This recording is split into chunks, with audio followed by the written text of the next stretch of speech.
Just moments ago, we got word from a U.S. appeals court. This is breaking. The court found the president's global tariffs were found to be illegal. The court finding Trump exceeded his authority in imposing the tariffs, upholding an earlier ruling by the Court of International Trade that ruled Trump wrongfully invoked an emergency law. For years, Donald Trump's trade policy boiled down to one thing: tariffs. He promised these economic barriers would make America great again. But now, that very policy faces its most serious threat. Not from trade partners, but from the American judicial system. We stand at the brink of a constitutional crisis.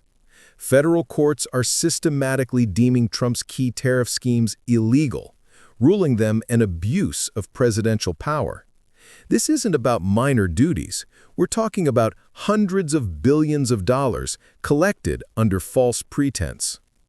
Our focus today is on two crucial elements: the devastating impact of the new trade barriers on our closest ally, Canada, and the decisive battle in the Supreme Court that will determine who truly holds the power to tax in the United States: Congress or the White House. The U.S. appeals court has ruled that most of President Trump's tariffs are illegal. The judges said while the president had considerable powers to respond to national emergencies, these didn't explicitly include the power to impose tariffs or taxes. President Trump used a power under the International Emergency Economic Powers Act when he Trump announced new, unprecedentedly high duties effective October 1st.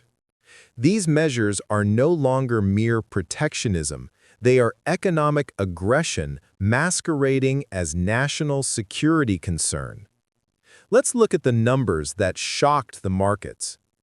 100% duty on pharmaceutical products, 50% on kitchen and bathroom cabinets and other furniture, 25% on heavy truck imports, and even 100% on movies made outside the U.S., a direct strike at the Canadian film industry. To implement these, the administration invoked Section 232 of the Trade Act of 1974, which allows a president to restrict imports if they threaten national security. This is the most absurd part of the plan. Trump demands that Americans believe that Canadian lumber, chairs, or even Hollywood blockbusters filmed in Toronto pose a threat to U.S. defense readiness. If this weren't destroying real businesses, it would be laughable. Canada is the largest supplier of this product to the U.S. Producers are already grappling with existing anti-dumping duties. Trump's new measures add another 10%, bringing the total duty to a staggering 45% or more. This isn't just a price hike, it's a prohibitive barrier. The political reaction was immediate and harsh. Prime Minister Mark Carney held talks with Trump, stressing the importance of the CUSMA agreement, formerly NAFTA, and the need to avoid episodic trade disputes. In response to the already imposed duties, the Canadian government was forced to dedicate a massive $1.22 billion aid package to support its producers. Canadian industry associations called Trump's actions unjustified and market-distorting.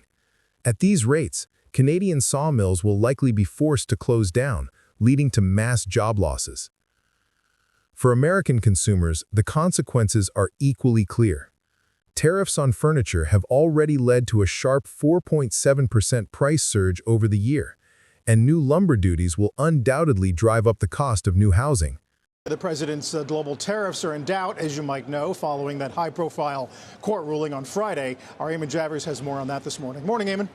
Yeah, good morning, guys. We will see the president on camera today in an unrelated event this afternoon, so we may hear from him directly on this court ruling that came down late on Friday. Key to this was the ruling by the U.S. Court of Appeals for the Federal Circuit. In August, the court issued a stunning decision, asserting that Trump had exceeded his powers under the International Emergency Economic Powers Act. The core constitutional power to impose taxes, such as tariffs, is vested exclusively in the legislative branch, Congress. The court concluded that Trump's tariffs were unbounded in scope, amount, and duration. This is exactly the kind of unlimited executive power the U.S. Constitution was designed to prevent. It is crucial to note, no president in U.S. history before Trump had ever used the IEEPA to impose tariffs. Trump essentially created a new legal justification, arguing that decades of trade deficits somehow constitute an emergency of national scale requiring immediate intervention. The courts have called this nothing less than constitutional vandalism. After defeats in the lower courts, the case inevitably reached the U.S. Supreme Court. This is a fundamental test of the limits of presidential power. The court agreed to hear the case on an expedited basis. Oral arguments are scheduled for the first week of November. The decision, expected shortly thereafter, will determine the very essence of how future presidents can conduct foreign economic policy. If the Supreme Court upholds the lower court rulings, the consequences will be colossal. 1. Hundreds of billions of dollars in imposed tariffs will be nullified. 2. The Treasury Department may be forced to return enormous sums of collected revenue. 3. More importantly, it will deliver a political and constitutional blow to Trump.